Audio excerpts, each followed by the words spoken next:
حضرت عمر کے زمانے میں اسلامی حدود 23 لاکھ مربع میل تک پھیل گئی ہیں.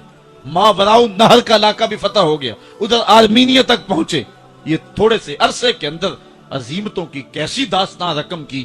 اقبال تڑپ کے کہتا ہے دی ازانے کبھی یورپ کے کلیساؤں میں, کبھی افریقہ کے تپتے ہوئے صحراؤں میں, دشت و دشت دریا بھی نہ چھوڑے ہم نے, بحر ظلمات میں دوڑا دیے گھوڑے ہم نے.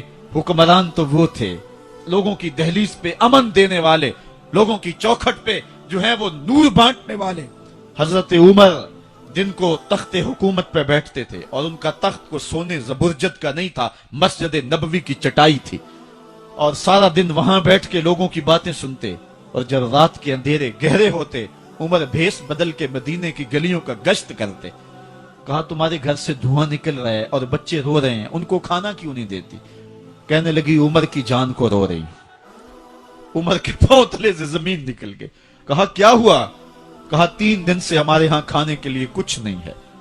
روزانہ بچے روتے ہیں اور میں ہنڈیا کے اندر پتھر ڈال کر کے نیچے سے آگ ڈالتی رہتی ہوں کہ بچے انتظار کر کر کے سو جائیں گے. کم وقت سو بھی نہیں رہے, اور وہ پتھر پکیں گے بھی کیا, اور میں عمر کی جان کو رو رہی ہوں.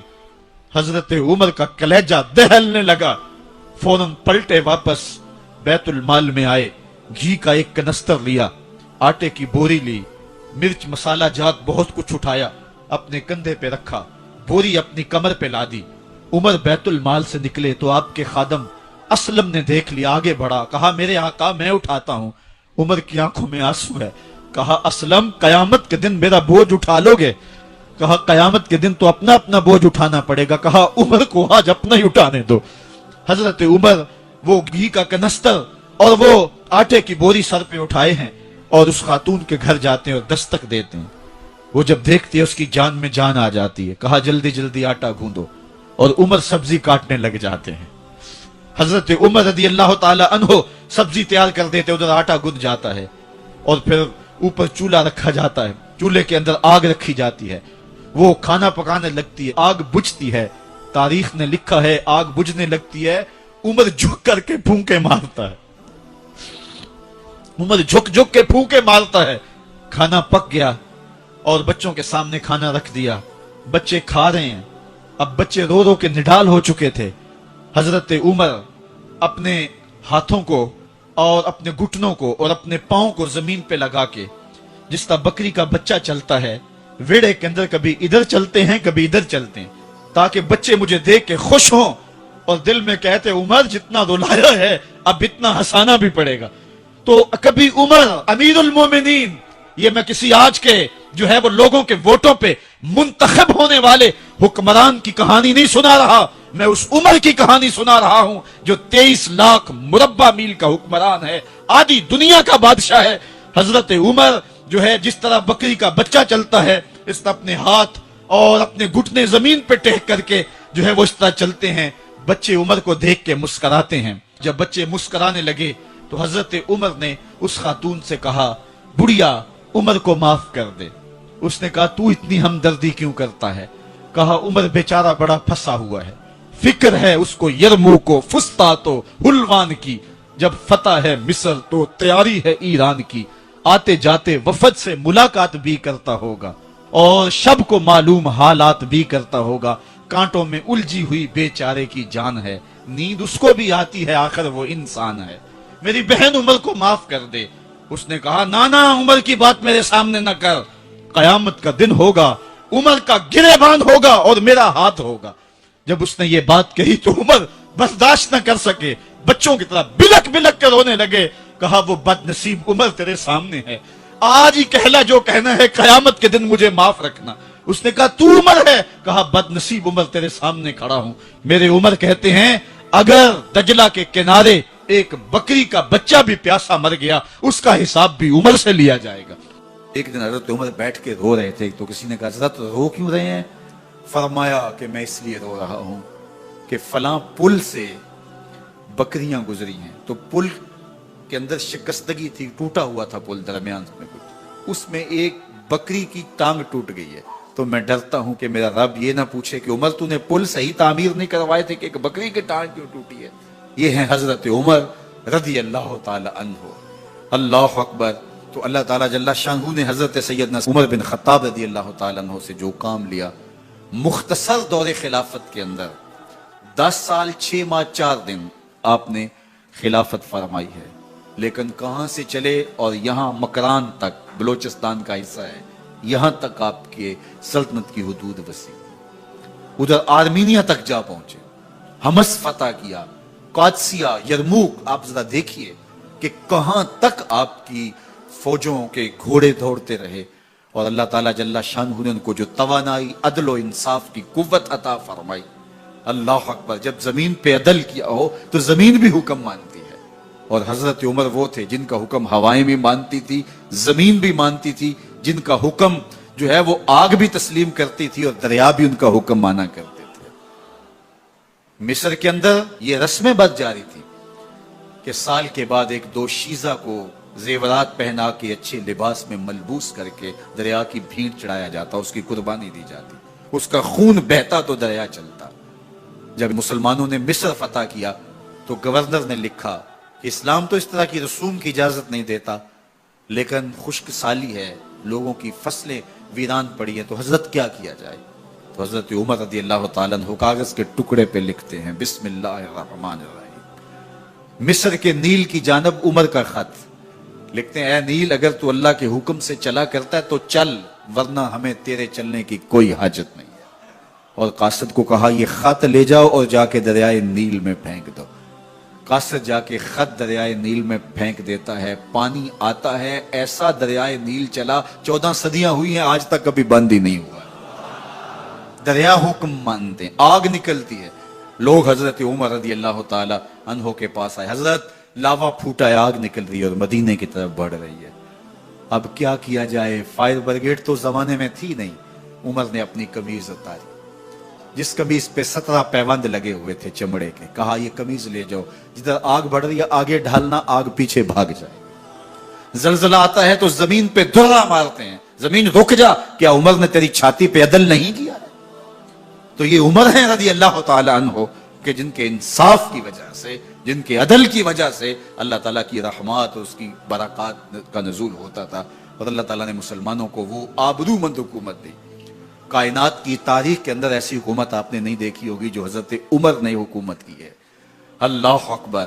فرمایا فرات کے کنارے پہ ایک کتا بھی پیاسا مر گیا تو اس کا حساب بھی عمر سے ہوگا. باہر سے سفیر آتا ہے اور آ کے پوچھتا ہے کہ میں امیر المومنین کے، مسلمانوں کے حکمران کے محل میں جانا ہے، تو وہ مسکرا کے کہتے ہیں ہمارے امیر کا تو کوئی محل نہیں ہے. کہا کہاں ہے تمہارا امیر؟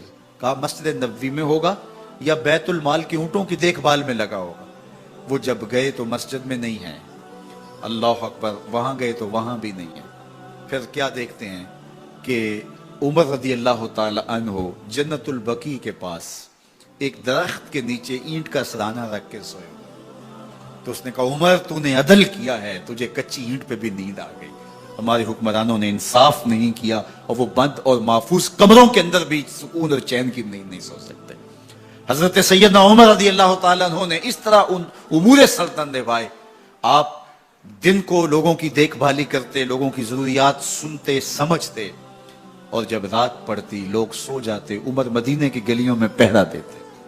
کائنات نے کوئی ایسا بھی حکمران دیکھا ہوگا؟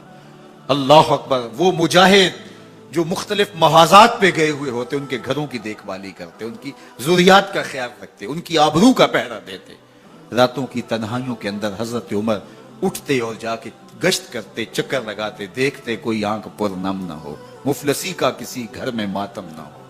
ایک یہودی کا اور ایک منافق کا جھگڑا ہو گیا کسی معاملے میں، ماجرے میں.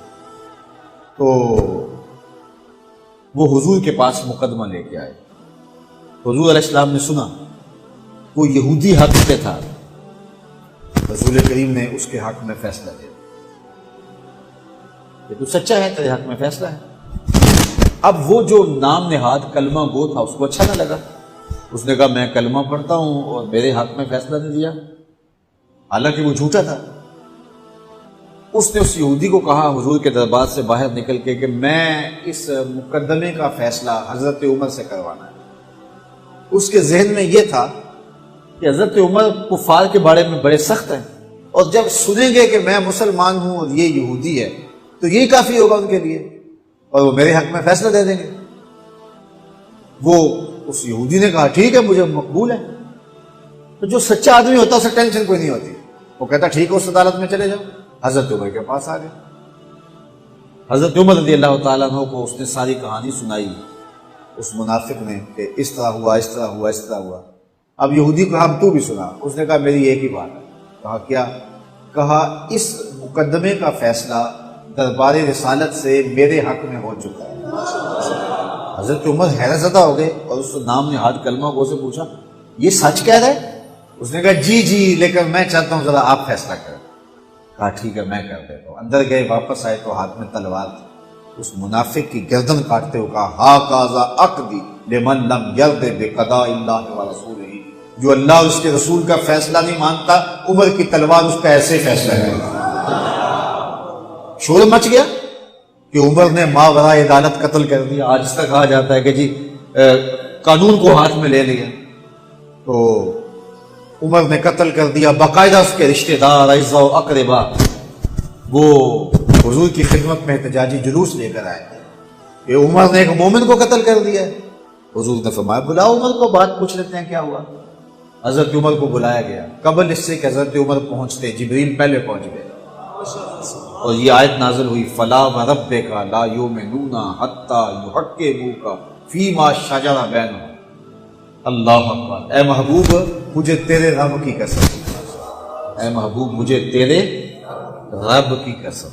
اللہ اکبر۔ یہ نہیں کہا کہ مجھے زمین و آسمان کے رب کی قسم، مجھے عرش کے رب کی قسم، مجھے کعبے کے رب کی قسم، یہ بھی نہیں کہا مجھے میری قسم، کہا مجھے تیرا ہونے کی قسم۔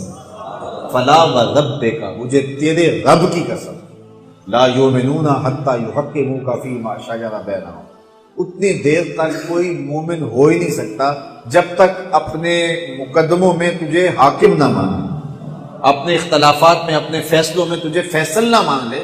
ثم لا یجدوا فی انفسہم حرجا مما قضیت، اور جو آپ محبوب فیصلہ کریں اس کے بارے میں دل میں کوئی میل بھی نہ رکھے۔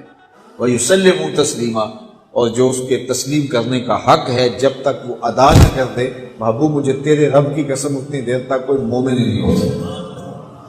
تو حضرت عمر رضی اللہ تعالیٰ عنہ کا جو لقب فاروق ہے، اس کے بارے میں حضرت علامہ حقی لکھتے ہیں فبذالک سمي فاروق، آپ کو اس وجہ سے بھی فاروق کہا جاتا ہے کہ آپ نے اس طرح جو ہے وہ نکھیڑا کر کے رکھ دیا۔